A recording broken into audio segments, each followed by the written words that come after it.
Hey everyone, in this video we will learn how to calculate the fiscal year if we've got a date dimension. So for example, in this case I've got a date dimension here with me and I've got the month, full name and the calendar year. So the fiscal year starts from the July or the 1st of July. So before that the fiscal year would be 2002 in this case. So if I were to populate this, it would be fiscal year 2002 till June, and from July it should become fiscal year 2003, and then it will go on till next year June, and then it will become 2004 and so on. So how do we calculate that? So we'll just add some logic for that, and I'll also leave that logic in the video notes so you can copy that and reuse that should you wish to. So I'll just create an extra column and we'll call it fiscal year.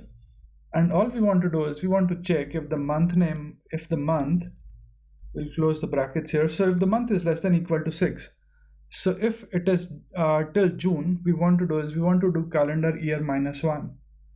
So then we'll get the year from the date dimension.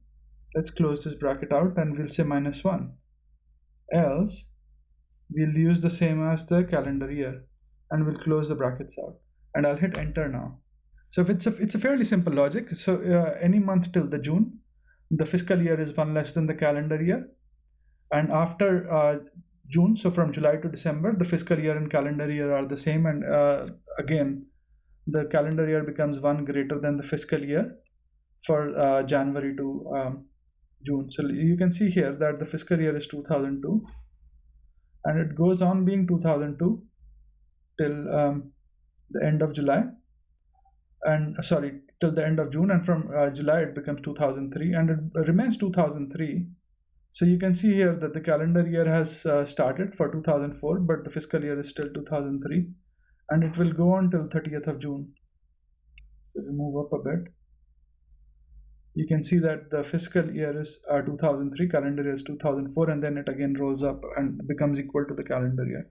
So in this video we've learned how to create the fiscal year using the DAX code if we've got a date in the date dimension. I hope you find this video useful and thanks for watching this video. Please do subscribe to my channel and like my videos if you enjoy what I'm doing. Cheers, bye.